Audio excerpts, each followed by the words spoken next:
नमस्कार। Election dispatch के इस अगले एपिसोड में आइए अब बात करते हैं तमिलनाडु की, क्योंकि यहाँ पर चुनावी नतीजों में बड़ा अपसेट होने वाला है। आप देखिए कि बाइपोलर कॉन्टेस्ट तमिलनाडु में कहा जाता है एडीएमके और डीएमके के बीच में, एमके स्टैलिन और एड़ापड़ी पलनीसामी के बीच में। लेकिन ये जो तीसरी पार्टी आई है टीवी के एक्टर विजय की, वो देखिए आप कैसे, ये द फेडरल के ग्राफिक्स हैं जहां आप देख सकते हैं कि बहुत क्लियरली वो हाफ वे मार्क के एकदम नजदीक पहुंचते जा रहे हैं और ये ट्रेंड्स हैं, अभी ये आगे मटेरियलाइज हुआ तो अपने दम पर सरकार बनाने की तरफ वो आगे बढ़ रहे हैं। इसका मतलब क्या हुआ? क्या इसका मतलब ये हुआ कि एआईएडीएमके और डीएमके की राजनीति को पूरी तरीके से रिजेक्ट कर दिया है?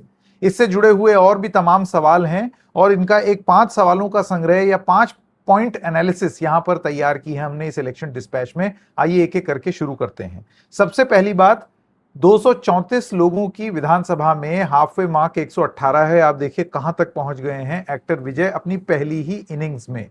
क्या ये जेनजी असर है? यंग एक्टर हैं, लोगों की इमेजिनेशन, लोगों की कल्पना को बहुत अच्छे से कैप्चर कर पाए।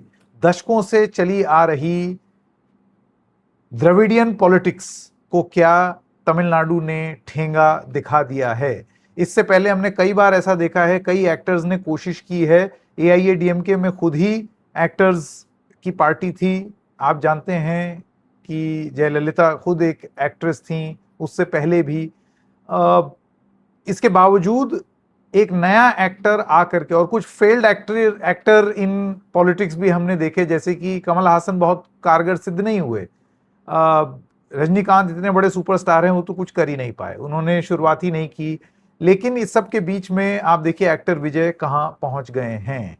तो क्या ये जेनजी वोटर यानी कि यंग वोटर के बदौलत ये चीज देखने को मिल रही है, जिसमें दौड़ दौड़ कर वो हाफ वे मार्क तक पहुंच सकते हैं? मैं आपको ये बता दूं कि एक्टर विजय की पहली फिल्म का नाम था नाडा तिरपू, जिसको, और कुछ गलत हो सकता है मुझसे तमिल में, माफ कीजिएगा, जिसका मतलब होता है कल का फैसला। तो अब आज का फैसला हो गया है उनके लिए, तो इस तरीके से एक निर्णायक फैसले की ओर वो जा रहे हैं। तो क्या जेनजी यानी कि यंग वोटर्स को पूरी तरीके से प्रभावित कर दिया है और ये पुरानी पार्टियां इन यंग वोटर्स को समझ ही नहीं पाई तमिलनाडु की? तो ये एक पॉइंट है। Point number 2, 118 half way mark है। फर्ज कीजिए कि ये अपने आप पार नहीं कर पाते, कर जाएं तब तो खत्म, फिर तो डीएमके एडीएमके की जरूरत ही नहीं है, फिर वो अपने आप ही सरकार बना सकते हैं। लेकिन अगर उनको जरूरत पड़ती है तो कौन और किससे सहारा लेंगे? क्योंकि दोनों ही पार्टी को गरियाते हुए वो अपना पूरा चुनावी कैंपेन उन्होंने किया है। तो क्या वो एडीएमके के साथ जाएंगे? क्या एआईएडीएमके बीजेपी से अपना साथ छोड़ेगा और उसके बाद समर्थन देगा टीवीके को? क्या टीवीके वो समर्थन लेगा? इससे पहले कई बार होता है कि सत्ता के लिए लोग इस तरीके के समर्थन ले लेते हैं। याद कीजिए 2013 में किस तरीके से अरविंद केजरीवाल ने कांग्रेस पार्टी से लड़ते लड़ते कांग्रेस पार्टी का समर्थन ले दिया था करीब 49 डेज की सरकार बनाने के लिए। तो इस तरीके की चीज क्या वो समर्थन ले सकते हैं? उन्होंने डीएमके को तो अपना आइडियोलॉजिकल एनिमी माना है, पॉलिटिकल एनिमी माना है, और एडीएमके के भी विरोध में खड़े हुए हैं। लेकिन सत्ता के लिए अगर इस तरीके के आंकड़े होते हैं तो थोड़ा सा समर्थन हो सकता है देना हो, या डीएमके गठबंधन में से कुछ दल टूटेंगे, या एआईएडीएमके गठबंधन में से टूटेंगे, या एआईडीएमके ही गठबंधन तोड़ करके और यहां पर टीवीके को आउटसाइड सपोर्ट या इंटरनल सपोर्ट या कैसा भी सपोर्ट देने की कोशिश कर सकता है अगर हाफ वे मार्क तक वो नहीं पहुंचते हैं तो। तीसरी बात, क्या ये द्रविडियन पॉलिटिक्स का अंत है? देखिए इस तरीके की बात इसलिए नहीं वाजिब है क्योंकि आप देखें 73 एआईएडीएमके के लिए और 50 भी अगर आप लीड माने डीएमके के लिए, तो ये पूरी तरीके से द्रविडियन पॉलिटिक्स खत्म हो जाए ये ऐसी बात नहीं है, क्योंकि यहां पर आप बहुत क्लियरली इन द्रविडियन पॉलिटिक्स को एक्टिवली देख जरूर रहे हैं। कमजोर हुए हैं लेकिन एक्टिव अभी भी हैं। और ये आप क्यों मान के चल रहे हैं कि टीवीके जब आएगा तो वो द्रविडियन पॉलिटिक्स नहीं करेगा, और अगर समर्थन लेना पड़ सकता है तो फिर वो बिल्कुल ही। मैं इसको जरा रिफ्रेश करता हूं, देखता हूं कि अभी वहां की स्थिति क्या है। नंबर वही है, अभी ये चेंज नहीं हुआ है।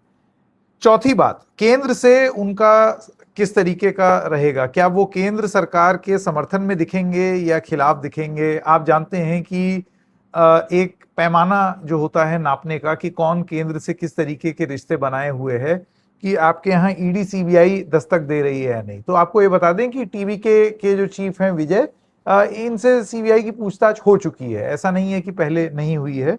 तो इनका जरा अनबन रही है केंद्र से, कितनी अनबन रहेगी मैं नहीं जानता हूं, लेकिन अभी तो फिलहाल रही है। बाद में कैसा संबंध रहेगा हम नहीं जानते, राजनीति में even a day is very long. तो क्या सेंटर इस बदलाव की, क्यों उन्होंने डीएमके और एडीएमके को हरा दिया या पछाड़ दिया, इस वजह से क्या एक बहुत बड़ी बात उनके पक्ष में हो जाएगी कि केंद्र थोड़ा सा सॉफ्ट हो जाएगा इनके प्रति। और पांचवा और आखिरी बात वो ये है कि ये कहना कि 3 पार्टियां हो गई हैं और बदल गया है सब कुछ, देखिए विपक्ष किसी भी हाल में अगर सपोज टीवी के अपने दम पे पूरा कर देता है तो एडीएमके और डीएमके दोनों ही टीवी के विपक्ष हो जाएंगे। ऐसे में विपक्ष एकदम नस्तनाबूत हो जाए ऐसा भी नहीं है। ये अब तक की एनालिसिस है, अभी मैं 10:30 बजे ये आप तक कार्यक्रम लेकर के आ रहा हूं। हो सकता है कि ये स्थिति परिवर्तित हो जाए, हो सकता है ये और ज्यादा लीड हो जाए, ये भी हो सकता है कि एक्टर विजय धीरे धीरे उनकी संख्या बल कम भी हो जाए। लेकिन एक चीज जो बहुत क्लियरली यहां पर बता देनी जरूरी है वो ये है कि तमिलनाडु की राजनीति में जहां ये कहा जाता था कि भाई बिल्कुल भी 2 पार्टी के बीच में ही गणित रहती है, ऐसा नहीं है। एक तीसरी पार्टी और बड़ी पार्टी यहां पर हम आते हुए देख रहे हैं, उसको बढ़त लेते हुए देख रहे हैं। तो ये है दूसरा इलेक्शन डिस्पैच, और भी आते रहेंगे, देखते रहिए डबल चेक।